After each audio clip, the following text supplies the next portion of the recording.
Bonjour et bienvenue, vous écoutez De l'huile dans les rouages, le podcast de vulgarisation dédié à l'amélioration continue. Je suis Nicolas Frébourg et pour ce 55e numéro, je vais présenter la pyramide de Bird, souvent évoquée comme une règle d'or en matière de prévention santé-sécurité au travail. Bonne écoute!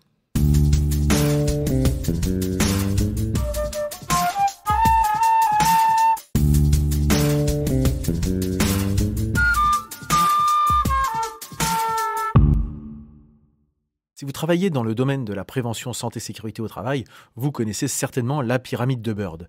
Et si ce n'est pas le cas, qu'est-ce donc ? On appelle communément cet outil pyramide de Bird, mais en fait c'est quelque chose qui a été initié par Heinrich dans les années 1930, qui travaillait sur des statistiques concernant les accidents industriels. Et c'est une pyramide des risques, une représentation symbolique de la répartition statistique des situations à risque et des accidents. Et pourquoi on l'appelle pyramide de Bird ? Parce que cette pyramide, telle qu'on la connaît aujourd'hui et qu'on l'utilise aujourd'hui, elle a été élaborée par Frank Bird à la suite d'une étude qui avait été menée par la compagnie d'assurance Insurance Company of North America en 1969. Et cette étude a porté sur beaucoup d'échantillons, puisqu'on recense plus de 1 700 000 accidents déclarés par 297 entreprises. Ça concernait donc 21 groupes industriels différents qui employaient plus de 1 700 000 personnes qui ont travaillé 3 millions d'heures durant la période étudiée. Autant dire que l'échantillonnage, là, peut être considéré comme relativement représentatif. On n'est pas sur 3 personnes qu'on interviewe dans la rue. Et donc, pour résumer le principe de base de ce qu'on appelle la pyramide de Bird, ça sert à exprimer le fait que, statistiquement, la probabilité qu'un accident grave survienne augmente avec le nombre de presque accidents et d'incidents qu'on déclare. Tout est proportionnel. Et ainsi, travailler à prévenir les petits événements aiderait à prévenir les événements majeurs. Statistiquement, si on reprend les chiffres, intervenir sur les 600 événements mineurs à la base de la pyramide permettrait de prévenir un événement grave, voire mortel, à son sommet. Si on garde effectivement cette représentation graphique. Dans le détail, Heinrich avait réalisé une analyse qui lui avait fait parvenir à la conclusion suivante. Sur 330 accidents, 300 sont des accidents sans blessés, 29 sont des accidents avec des blessures mineures, et 1 est un accident avec des blessures majeures.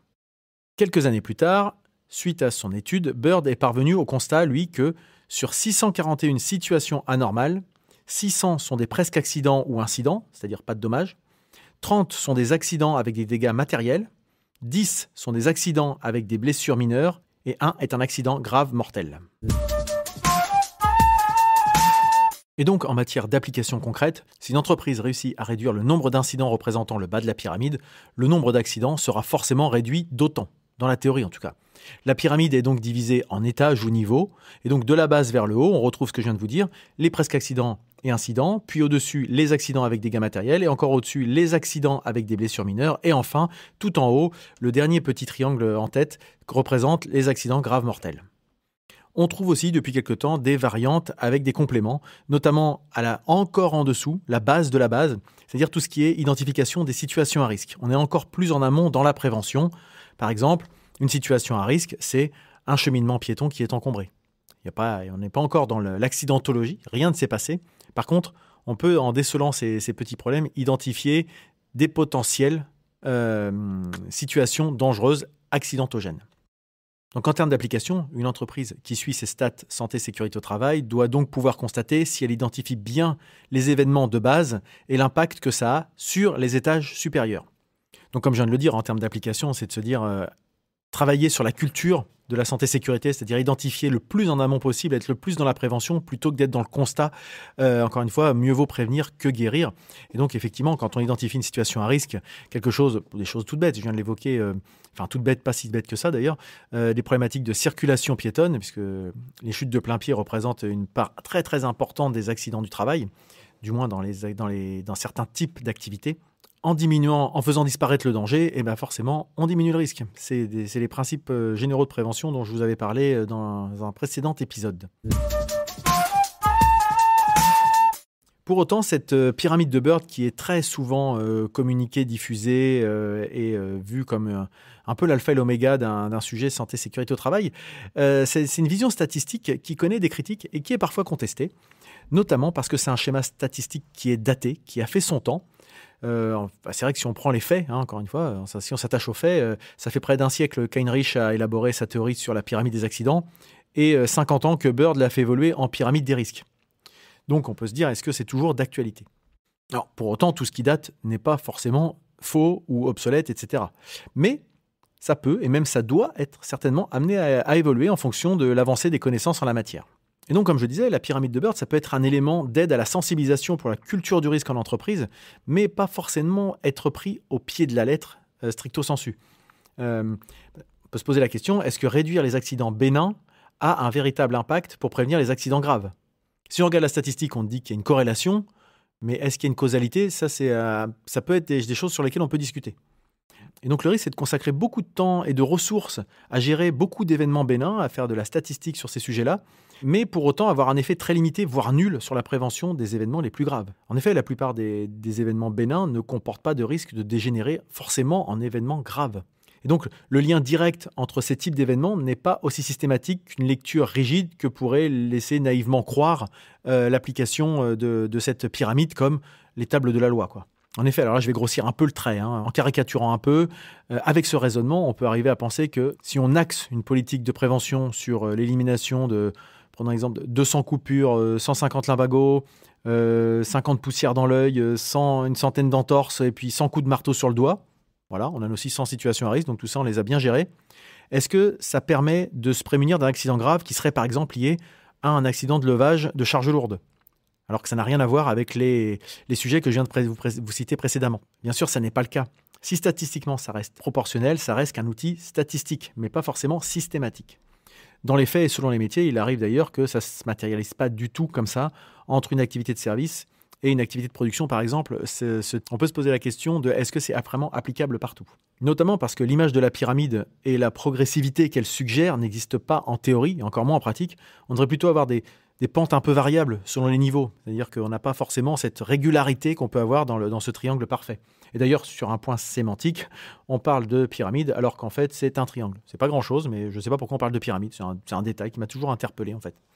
La pyramide implique la 3D, alors que, bon, voilà, c'est de l'abus de langage. Voilà. Vous me connaissez peut-être un peu trop à cheval sur les mots. Voilà, c'était plus le petit clin d'œil.